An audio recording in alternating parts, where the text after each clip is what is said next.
El suelo es básicamente, digamos, todos esos cuerpos naturales que cubren la superficie terrestre. Eso puede ser arena, eso puede ser piedra, eso puede ser cualquier cosa. Básicamente el suelo es sobre lo que los seres humanos y los animales caminamos. Ahora, hablemos un poco acerca de la formación del suelo. La formación del suelo es un proceso muy interesante que se debe tener muy claro. ¿Por qué? ¿Cómo nacen los suelos? La tierra negra que nosotros vemos en una montaña, ¿cómo nació eso? Digamos que la tierra originalmente era una roca, era literalmente piedras, solamente piedras. Luego digamos que con los procesos evolutivos se empiezan a posar sobre esas piedras pequeños organismos y pequeñas plantas como líquenes y musgos que lo que empiezan es a aferrarse de esa piedra y poco a poco lo que hacen es que empiezan a robarle minerales a esa piedra. Esos minerales los transportan hacia sus raíces, hacia su cuerpo, hacia sus hojas y finalmente cuando la planta llega a un estado adulto y muere, toda esa materia orgánica con los minerales de la piedra que le había robado se posan sobre esa piedra y genera una pequeña capa de materia orgánica mezclada con microorganismos y mezclada con minerales. A partir del proceso evolutivo que se fue dando, se empezaron a generar plantas cada vez más grandes que podían cada vez erosionar más esa roca, generar una mayor materia orgánica y finalmente ir generando capas y capas y capas y capas de materia negra orgánica de la que hoy en día conocemos.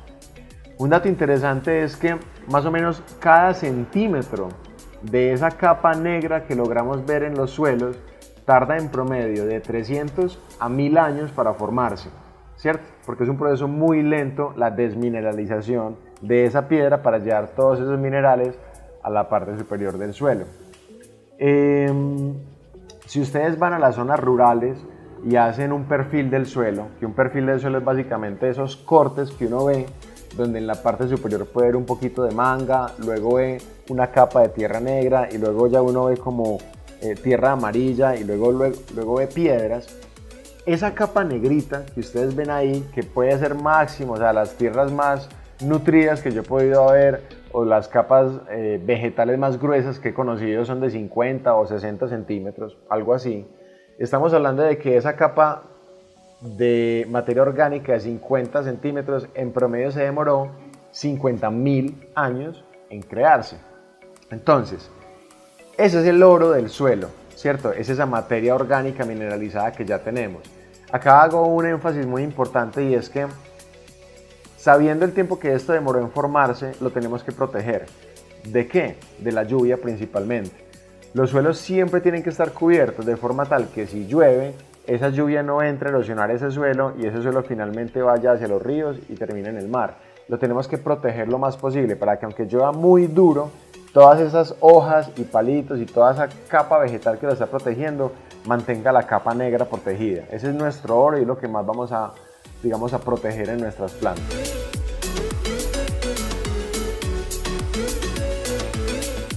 Otro parámetro a tener en cuenta es la disponibilidad de nutrientes que tenga tu planta, ¿sí? Si estamos hablando de una planta de interior, una herbácea tradicional, los requerimientos de nutrientes pueden ser altos. Pero si estamos hablando de una suculenta, que son plantas de desierto, donde usualmente los suelos son poco nutridos, los nutrientes van a ser bajos. La actividad biológica. ¿Qué quiere decir esto? Los suelos deben de estar vivos. O sea, los suelos tienen que tener una cantidad de microorganismos y hongos dentro de ella. ¿Para qué? Para que facilite el intercambio de nutrientes entre el suelo y la planta. O sea, los nutrientes no se pueden incorporar al suelo o a la materia orgánica si no es a través de microorganismos. Exactamente igual que en el ser humano. No importa qué tantas vitaminas tú te tomes. Si no tienes una flora bacteriana dentro del intestino, esas vitaminas y esos minerales que te estás tomando no los vas a poder asimilar. Y lo mismo pasa con el suelo. Tenemos que tener un suelo altamente enriquecido biológicamente hablando.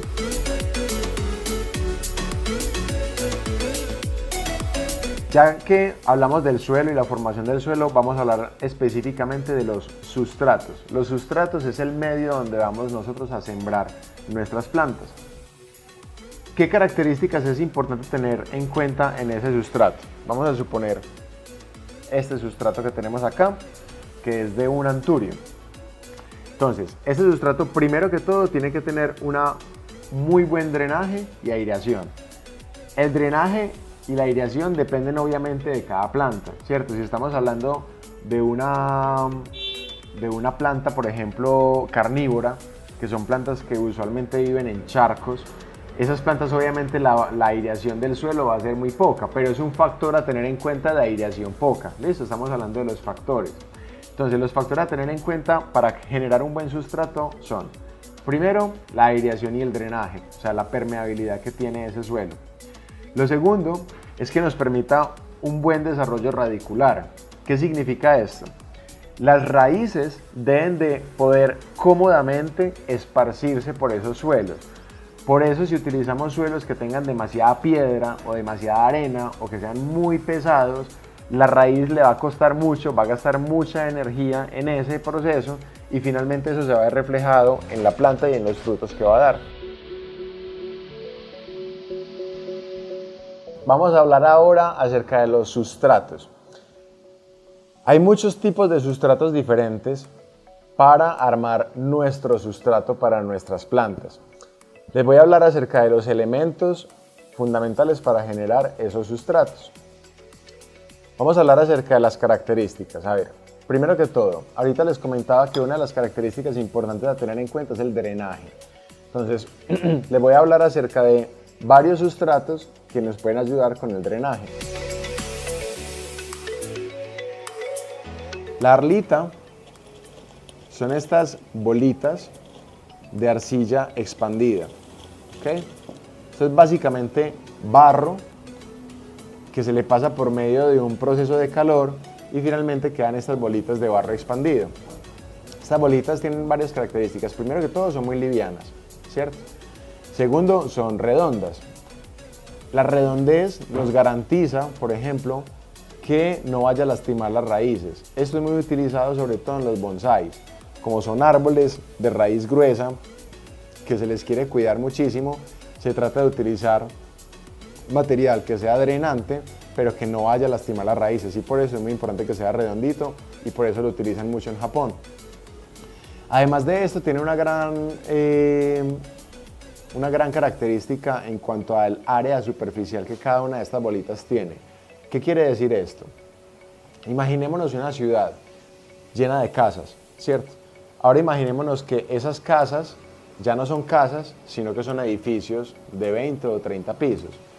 Cada piso con 2 apartamentos, ¿cierto? Entonces, si estamos hablando de 20 pisos, cada piso con 2 apartamentos, estamos hablando de que el mismo área donde teníamos una casa, ya tenemos en realidad 40 casas y podemos almacenar 40 veces más personas. Esa es la diferencia básicamente entre esta bolita de arlita y una piedra sólida de las mismas dimensiones. Sería la diferencia entre una casa y un apartamento. ¿Por qué? Porque estas piedritas de arlita tienen una cantidad de huequitos dentro de ellas que albergan toda esa actividad microbiana. Y esa actividad microbiana finalmente se nos va a reflejar en un suelo mucho más sano. Entonces, digamos que si uno tuviera que elegir entre solamente utilizar piedras o arlita, lo ideal sería arlita, ¿cierto? Porque nos genera toda esa capacidad drenante, pero además nos da como un espacio para que toda esa actividad microbiana se albergue. La perlita, digamos que en las características se parece mucho a la arlita. Es un material, primero, que es muy liviano, ¿cierto? Segundo, tiene también toda esa microporosidad dentro de su estructura. Es básicamente una piedra pómex, ¿cierto? Y además de esto, pues digamos que tiene una cantidad de micronutrientes que le ayudan bastante también a la planta. La perlita como tal se utiliza casi que en la misma medida de la arlita, solo que la arlita es un sustrato muy específico de bonsáis, sobre todo porque viene de la cultura japonesa. La arlita realmente no la he visto utilizada más que en bonsáis y en algunos cultivos hidropónicos. Lo que más se utiliza en general para todo lo que tiene que ver con jardinería en el hogar es la perlita.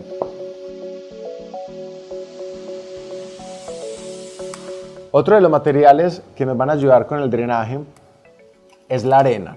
¿Listo? La arena es, digamos, el sustrato por excelencia en la jardinería. Es altamente drenante, tiene obviamente también nutrientes porque es roca, ¿cierto? Y la planta puede tomar nutrientes a partir de la arena, pero tiene una característica que no es tan buena y es el hecho de que es muy pesada. Este solo tarrito puede pesar fácilmente más de 1 kilo y todo ese peso también lo va a recibir la raíz y se va a ver reflejado en el desarrollo radicular de la planta. Ahorita que les hablaba acerca de la comparación de una piedra rígida o una piedra porosa, esa es básicamente la diferencia entre utilizar arena y perlita, perdón. La diferencia es el peso que le va a generar a las raíces y la microporosidad que hay dentro de cada uno de esos granitos de perlita, a diferencia de la arena. La arena está compuesta por rocas sólidas, mientras que la perlita está compuesta de rocas microporosas. Ahora vamos a hablar de los sustratos que nos van a ayudar para retener la humedad, ¿ok? Entonces, acá tenemos por un lado chip de coco. El chip de coco es básicamente todo el subproducto del coco, o sea, el coco es una nuez durita, pero tiene toda una cobertura que se le llama el capacho del coco. Ese capacho se tritura y se pone más o menos en estos pedacitos que tienen 1 o 2 centímetros de tamaño. Es altamente absorbente, ¿cierto? Tiene una, digamos, como una textura esponjosa, por lo cual ayuda a retener la humedad. La fibra de coco tiene muchas presentaciones. Entre esas presentaciones también tenemos lo que son las fibras. Entonces, este es básicamente el mismo capacho, solo que ya nos lo entregan en una presentación de hebras, de pelitos, ¿ok? Y tenemos una tercera presentación, hay muchas más presentaciones, pero aquí solamente vamos a mostrarles 3, que es esta, que es la fibra de coco, pero ya hecha polvo, ¿ok? Entonces, tengamos en cuenta algo, estamos hablando del mismo sustrato, que es fibra de coco, pero cada uno de estos, por tener una presentación diferente y una granulometría diferente, va a absorber más. ¿Cuál absorbería más humedad de estos 3? Obviamente el que está más particulado, el que está completamente en polvo. Luego de este seguiría el que está en fibras y luego de este está el que está en chip de coco. Entonces, ¿por qué hago este énfasis? Porque cuando ustedes van a hacer sustratos, por ejemplo, para una orquídea o un anturio o una bromelia, que es muy bueno ponerle fibra de coco, tienen que tener en cuenta que si le pusieron fibra de coco en polvo, le tienen que echar menos, porque va a retener más humedad. A diferencia de si la utilizan en esta presentación, tendrían que echarle muchísimo más para que pueda retener la misma humedad, ¿cierto? Entonces, hago esta aclaración para que no se aprendan las fórmulas de los sustratos como una fórmula matemática, porque tiene también que ver con la granulometría de cada uno de los sustratos que estamos utilizando.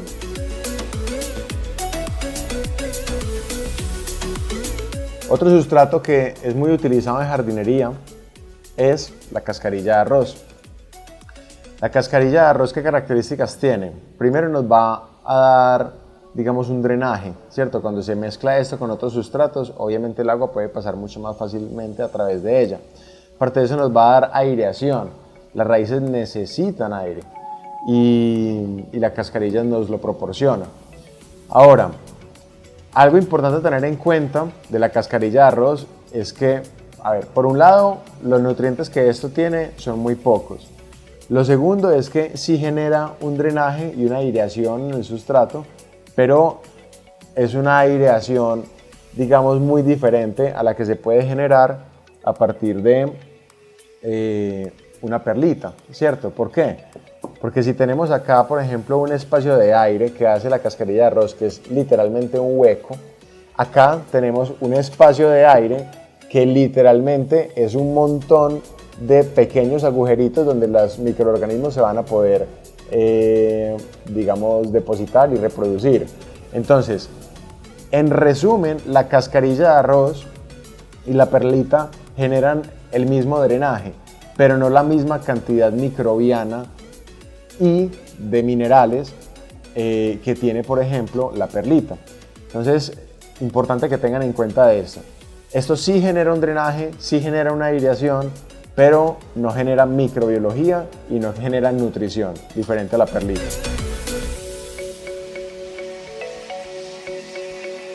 Con los sustratos que aportan materia orgánica. En la materia orgánica tenemos, por un lado, lo que es la tierra común, que es cualquier maceta que a ustedes les sobre una planta, eso es una tierra común. Y también tenemos lo que es el humus. El humus básicamente son los excrementos de las lombrices. El humus de lombriz, en resumidas cuentas, es el mejor abono que nosotros le podríamos echar a las plantas. ¿Por qué?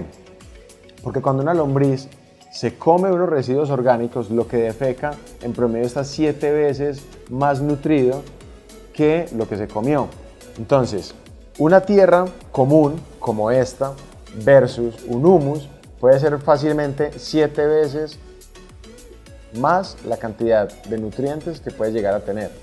Aparte de eso, el humus tiene unas características muy bonitas y es, por ejemplo, esto. Les voy a mostrar. Este es un poquitico de humus. Yo lo voy a apretar lo más que se pueda y pasa esto. Con un pequeño movimiento, ella inmediatamente se vuelve a granular, ¿cierto? Esto es una característica muy importante del humus y es que aparte de que genera una gran retención de agua, porque cada kilogramo de humus sólido puede retener más o menos 1 litro a 1,5 litros de agua, además también genera un suelo que es drenado, ¿cierto? Permite el paso a través de él. Esto lo hace muy complementario, el drenaje con la retención del agua. Además, obviamente, que tiene una gran cantidad de nutrientes.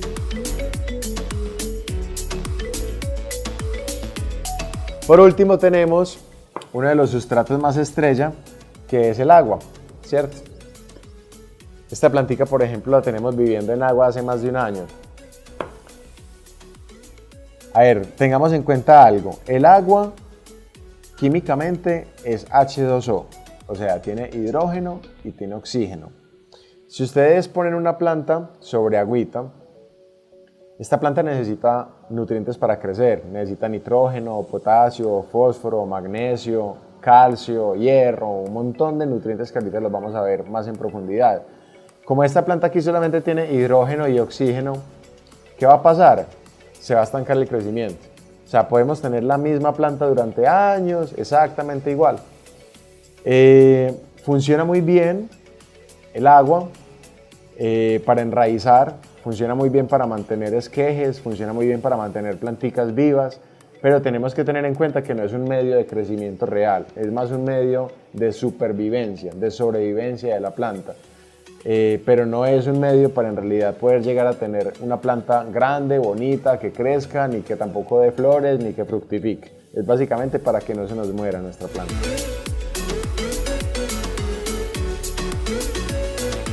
Ahora vamos a hablar de lo que son los fertilizantes y los abonos. Entonces, fertilizante se le llama a cualquier elemento, bien sea químico o orgánico, que le adicione nutrientes a nuestras plantas. Ahora, un abono es 100% orgánico, que sería el humus de lombriz. Vamos a hablar acerca de un fertilizante químico que tenemos acá. Se llama triple 18.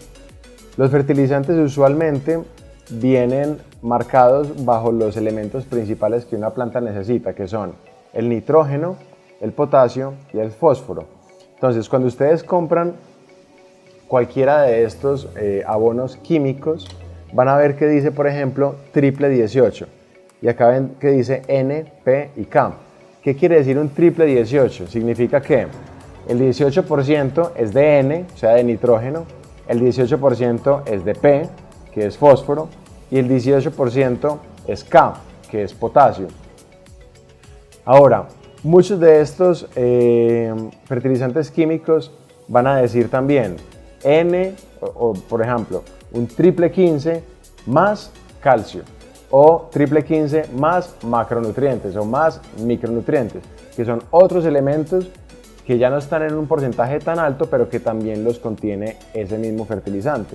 Supongamos, si nosotros detectamos que tenemos una planta bajita de hierro, podríamos comprar un triple 5 más hierro, supongamos, ¿cierto? Para que entiendan más o menos esa nomenclatura que se utiliza en todos estos fertilizantes químicos solubles.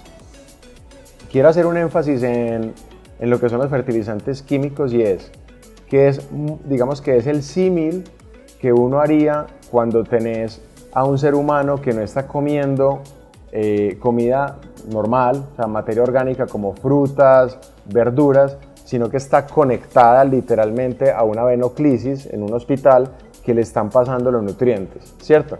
Son básicamente nutrientes diluidos que llegan directamente al ser humano sin pasar por todo su sistema digestivo. Si alguna persona ha tenido un familiar mucho tiempo en la clínica alimentado por medio de venoclisis, van a ver que en ese ser humano se van a presentar una serie de problemas, no solamente de su salud nutricional, sino aparte de eso de su salud desde el sistema digestivo. Eso mismo va a pasar con la planta. Cuando nosotros nutrimos una planta con fertilizantes químicos, no estamos teniendo en cuenta toda la fauna que tiene que tener esa planta para poder incorporar bien los nutrientes a su sistema y finalmente que pase a nuestro cuerpo cuando los consumimos. Además de esto, digamos que, imaginémonos una planta como esta, ¿sí? Como este anturio, que está con una cantidad de vida microbiológica dentro de su suelo. Cuando yo saco este triple 15 y pongo estos gránulos alrededor, el triple 15 es muy fuerte porque el 15% es nitrógeno, potasio y fósforo. Entonces, ¿qué pasa? Esos microorganismos, al entrar en contacto, una lombriz o un artrópodo o una bacteria o un hongo que entra en 15, que entra en contacto con uno de estos granos que tiene un 15% de nitrógeno, inmediatamente muere. Entonces, finalmente tienes una tierra que está nutrida porque tiene minerales, pero ya no tiene microorganismos. Entonces, esos microorganismos van a imposibilitar la absorción de nutrientes posteriores. ¿Qué va a pasar? Que la próxima vez que la planta se te ponga mal, obviamente vas a tener que volver a comprar nutrientes artificiales. ¿Por qué? Porque ya no tienes vida microbiana dentro de tu suelo que asimile los nutrientes que naturalmente ya el suelo tiene. ¿Okay? Muy diferente a lo que pasa con un abono orgánico. Cuando nosotros, en vez de nutrir una planta con un abono químico soluble, lo alimentamos, por ejemplo, con humus de lombriz, que es 100% orgánico, le estamos dando minerales, igual que el triple 15, además le estamos dando microorganismos y además, por ser 100% orgánico, no va a matar ninguno de los microorganismos que tenemos allá adentro. Por lo cual mi recomendación siempre es que se utilicen abonos orgánicos, ¿ok?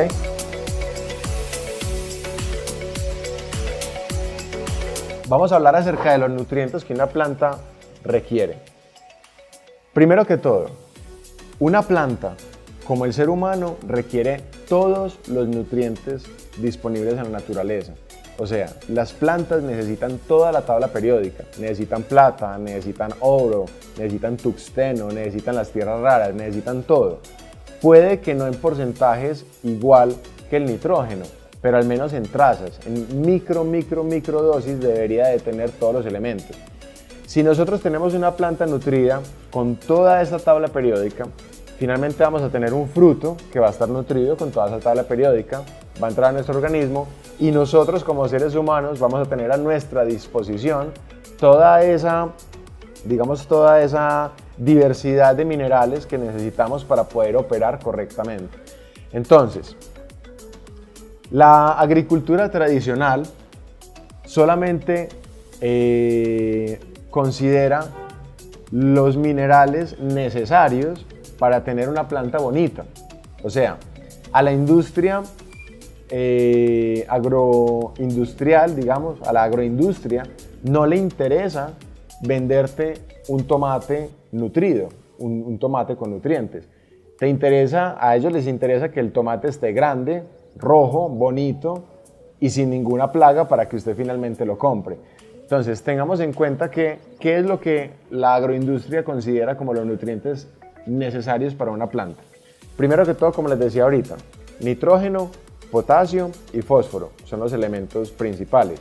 Pero aparte de eso existen macronutrientes y micronutrientes. Los macronutrientes son azufre, calcio, fósforo, magnesio, potasio y nitrógeno. Y hay otros elementos que se llaman micronutrientes porque están digamos que en cantidades mucho menores que los macronutrientes, como lo son el hierro, el boro, el cloro, cobre, manganeso, molibdeno y zinc. Entonces, acá tenemos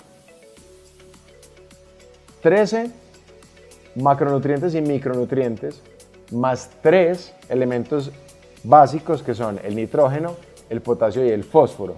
Entonces estamos teniendo alrededor de 16 minerales que la agroindustria considera como los necesarios para que la planta esté bien y sana. Pero ya ustedes saben que no es así, se necesita toda la tabla periódica. Ahora, cada uno de la deficiencia de estos nutrientes, de los macronutrientes, micronutrientes o de los elementos esenciales, va a generar unos síntomas en la planta. Entonces, por ejemplo, podríamos tener hojas amarillas, podríamos tener hojas descoloridas con parches, podríamos tener una decoloración en las puntas, podríamos tener unas hojas torcidas, podríamos tener unas flores que se caen. Cada uno de esos indicios nos está mostrando que falta un mineral específico. Y es importante obviamente tenerlos en cuenta pues, para que la planta se vea finalmente bien en nuestra casa.